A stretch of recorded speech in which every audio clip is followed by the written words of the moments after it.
గురుభ్యో నమః. ముగింపు లేని కథ. చిన్న కథను తెలుసుకుందాం. ఒక ఊరిలో ఒక చిన్న కుటుంబం, భార్య, భర్త, పిల్లలు ఉండేవారు. వారు ఆర్థికంగా వెనుకబడినవారు. అయినా కూడా ఆ భార్యాభర్తలు పరిస్థితులకు భయపడలేదు.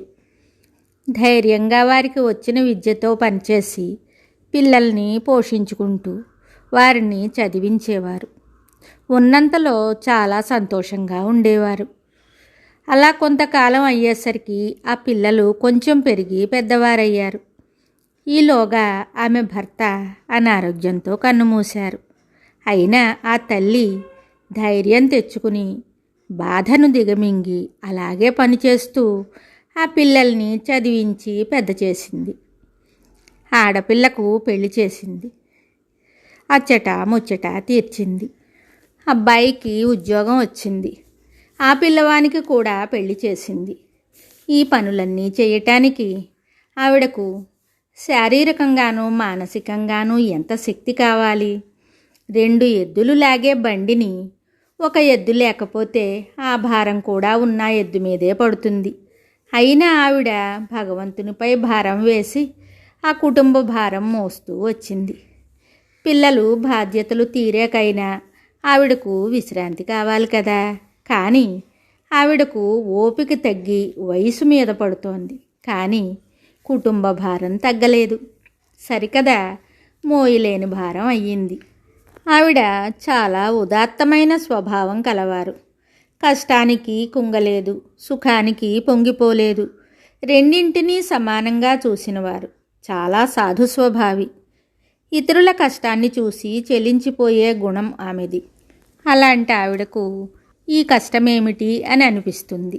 ఎంత కలికాలం అయినా ధర్మబద్ధంగా జీవితం గడిపేవారికి కష్టాలు, కన్నీళ్ళు, దుర్మార్గులకు సంతోషకరమైన జీవితం ఉంటే ఇంకా మంచితనానికి చోటేది? అసలు దైవం ఉన్నాడా? ఉంటే ఇంతమంది ఇన్ని రకాలుగా బాధలు పడుతూ ఉంటే చూస్తూ ఊరుకుంటాడా? ఏమో, ఈ సమస్యల్ని కాలమే పరిష్కరించాలి. ఆవిడ జీవితంలో విశ్రాంతి దొరుకుతుందనే ఆశ కనుచూపు మేరలో లేదు.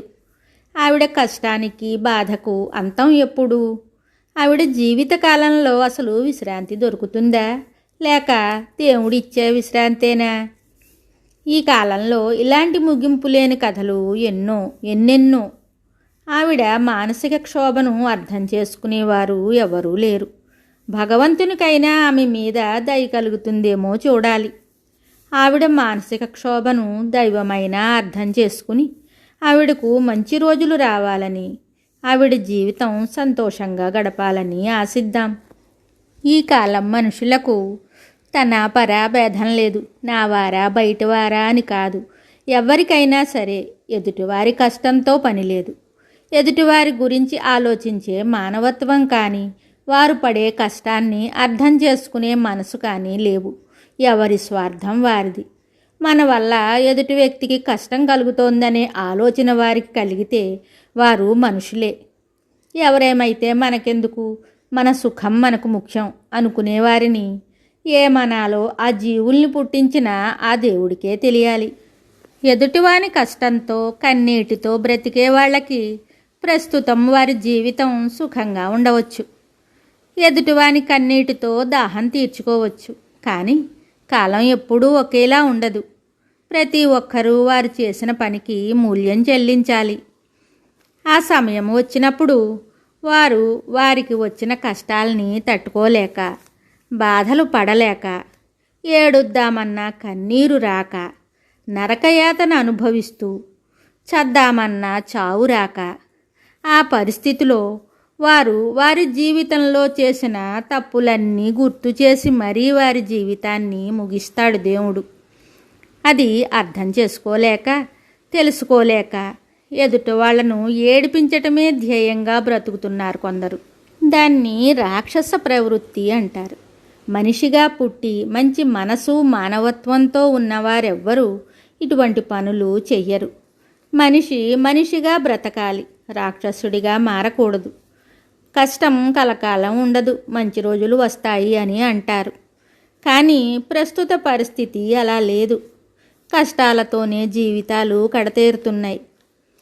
ఇలాంటి వారి జీవిత కథలకు మంచి ముగింపు ఇవ్వాలని ఆ దైవాన్ని ప్రార్థించటం తప్ప ఇంకో మార్గం లేదు.